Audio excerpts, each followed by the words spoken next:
मेरे प्यारे साथियों, आज आप सबको मैं लेकर चलता हूँ बादशाह अकबर के भव्य दरबार में, जहाँ सोने से जड़ी दीवारें, संगमरमर पर पड़ती रोशनी और दरबार में बैठी हजारों आंखें हर पल किसी निर्णय का इंतजार करती है। उस दिन सुबह का समय था। बादशाह अकबर अपने सिंहासन पर बैठे थे। अकबर ने बीरबल की ओर देखते हुए एक गंभीर प्रश्न किया। बीरबल, यह बताओ, अंधविश्वास होता क्या है? लोग बिना सोचे समझे किसी भी चीज़ पर विश्वास क्यों कर लेते हैं? मेरे प्यारे साथियों, पूरा दरबार सन्न हो गया। सभी सोचने लगे, हाँ, सचमुच अंधविश्वास क्या है? बीरबल ने सिर झुकाकर कहा, जहाँपनाह, आपके प्रश्न का उत्तर सरल नहीं। शब्दों से समझाना चाहूँ तो शायद बात पूरी न हो। यदि आप मुझे 4 दिन की छुट्टी प्रदान करें तो लौटकर ऐसा उदाहरण दूंगा कि आप स्वयं समझ जाएंगे कि अंधविश्वास कब और कैसे जन्म लेता है। अकबर चौंक गए। पूरे दरबार में कानाफूसी शुरू हो गई। बीरबल को छुट्टी चाहिए। बादशाह अकबर बीरबल के चेहरे की गंभीरता को समझते थे। उन्होंने अपना राजदंड उठाकर कहा, बीरबल, तुम्हें 4 दिन की छुट्टी मिलती है। जाओ और लौटकर मेरी जिज्ञासा शांत करो। बीरबल ने आदरपूर्वक झुककर सलाम किया और दरबार से बाहर निकल गए। मेरे प्यारे साथियों, किसी को भी पता नहीं था कि आने वाले 4 दिनों में बीरबल पूरे राज्य में ऐसी हलचल मचाने वाले हैं जिसे सुनकर इंसान वर्षों तक याद रखेगा। बीरबल सीधा पहुंचे नगर में रहने वाले एक प्रसिद्ध मोची के पास, जो अपनी कला के लिए मशहूर था। मोची ने बीरबल को देखते ही हाथ जोड़ दिए। क्या सेवा कर सकता हूँ हुजूर? बीरबल ने धीमे से कहा, मुझे एक खास जूती चाहिए, पर नाप वाप की कोई ज़रूरत नहीं। बस तुम इसे 2 फुट लंबा और 1 फुट चौड़ा बना देना। मोची का मुँह खुला का खुला रह गया। मेरे प्यारे साथियों, उसने ऐसी अजीब जूती कभी जिंदगी में नहीं बनाई थी। 2 फुट लंबी जूती, 1 फुट चौड़ी, किस जानवर के पैर में जाएगी भला? बीरबल आगे बोले, जूतियाँ साधारण नहीं होनी चाहिए। हीरे जवाहरात जड़ देना, सोने चांदी के तारों से सिलाई करना। जितना पैसा लगेगा मिल जाएगा। मोची के होश उड़ गए। इससे बड़ा ग्राहक उसने कभी नहीं देखा था। उसे लगा, वाह, आज तो किस्मत खुल गई। उसने तुरंत कहा, हुजूर, तीसरे दिन ले जाइएगा, आपकी जूती तैयार मिलेगी। बीरबल मुस्कुराए। उन्हें पता था योजना का पहला चरण सफल हो चुका है। मेरे प्यारे साथियों, मोची ने 3 दिन मेहनत करके ऐसी जूती बनाई जिसे देखकर लोग दांतों तले उंगली दबा ले। लंबाई इतनी कि किसी आदमी के पैर की जूती लगती ही नहीं थी। चमक इतनी कि सूरज की किरणें उस पर पड़ते ही जैसे सोना पिघलने लगे। तीसरे दिन बीरबल पहुँचे। जूतियाँ देखकर उन्होंने संतोष से सिर हिलाया, लेकिन भुगतान देने से पहले वे मोची को अलग ले गए और धीमे स्वर में बोले, ध्यान रखना, इस जूती के बारे में कोई पूछे तो यह मत बताना कि इसे किसने बनवाया। हर हाल में अनजान बने रहना, समझे? मोची घबरा गया, पर बीरबल की आवाज़ की दृढ़ता देख कर बोला, ठीक है हुजूर।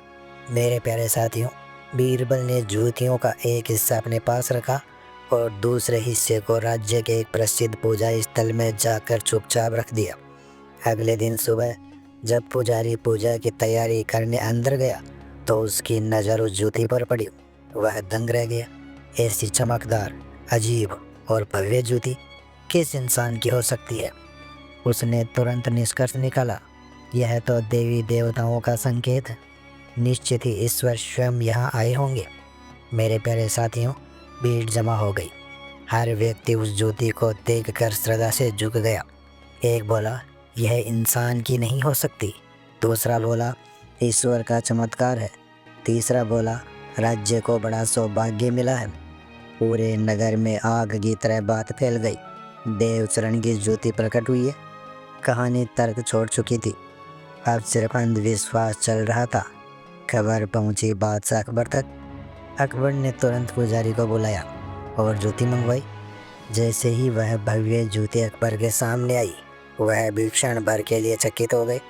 बिना जांच परख, बिना तर्क लगाए उन्होंने वही मान लिया जो जनता मान रही थी।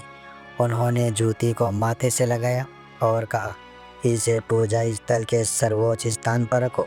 यह हमारे राज्य का सौभाग्य है। मेरे प्यारे साथियों, सभी दरबारी सिर हिलाते गए। किसी ने कोई प्रश्न नहीं पूछा। पूरे राज्य में अंधविश्वास का बाजा बज चुका था।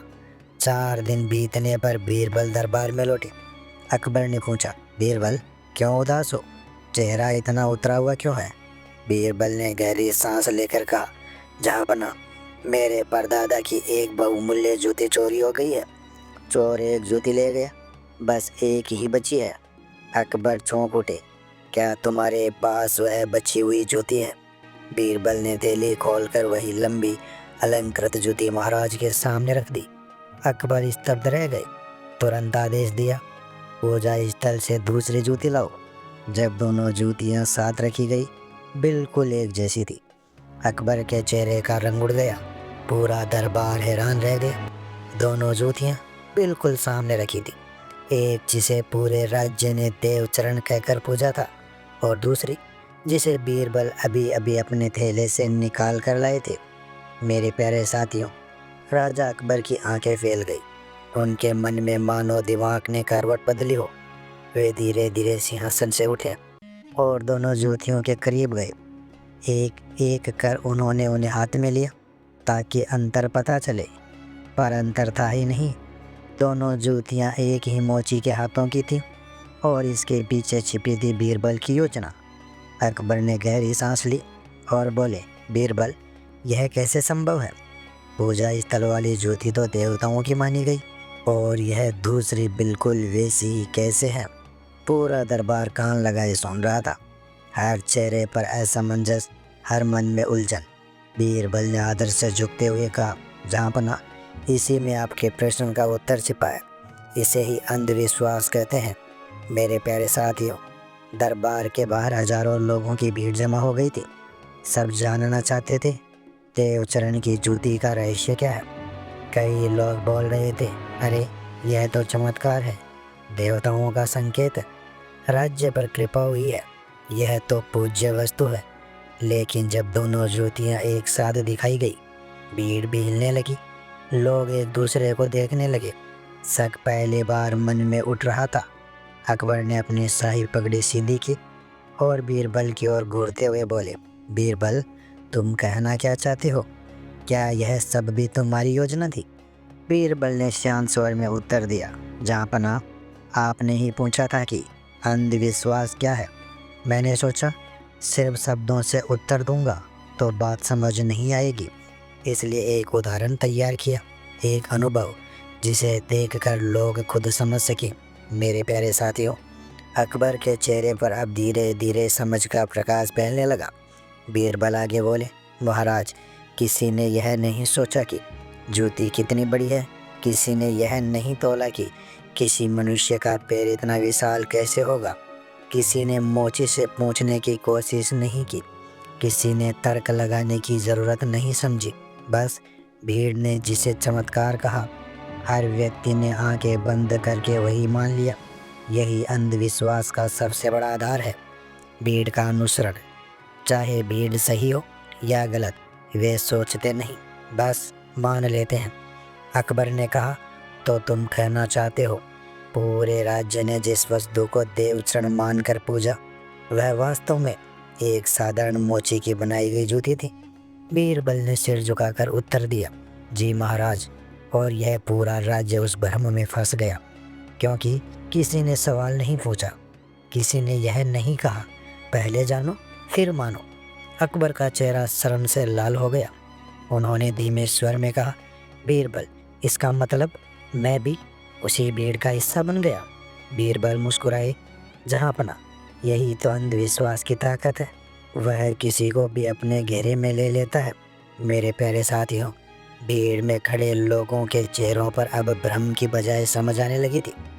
कई लोग आपस में कह रहे थे, हमने भी बिना सोचे मान लिया, हमने उसे ईश्वर का चमत्कार मान लिया, हमने तर्क क्यों नहीं लगाया, किसी ने पूछने की हिम्मत क्यों नहीं की।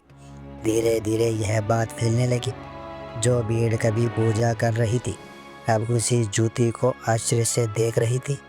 बीरबल ने दरबार में खड़े होकर कहा, अगर कोई असामान्य वस्तु मिल जाए तो उसे चमत्कार समझ लेना। अगर कोई विचित्र घटना हो जाए तो उसे देवताओं का संकेत मान लेना। अगर कोई अनोखी चीज दिख जाए और लोग कहे कि इसके पीछे दिव्य शक्ति है तो बिना सोचे उस पर विश्वास कर लेना। यही तो अंधविश्वास है। बीरबल थोड़ी देर रुके और बोले, ज्ञान का दीपक तभी जलता है जब प्रश्न पूछे जाए। जहाँ प्रश्न बंद हो जाए वहाँ अंधविश्वास शुरू होता है। अकबर ने बीरबल के शब्दों पर मुहर लगाते हुए कहा, बीरबल, तुमने आज वह सिखाया है जो शब्दों में समझाना कठिन था। अब मुझे समझ आया कि अंधविश्वास सिर्फ एक अज्ञान नहीं बल्कि सोचने समझने की शक्ति छोड़ देने का परिणाम है। पूरा दरबार बीरबल की बुद्धिमानी की सराहना करने लगा।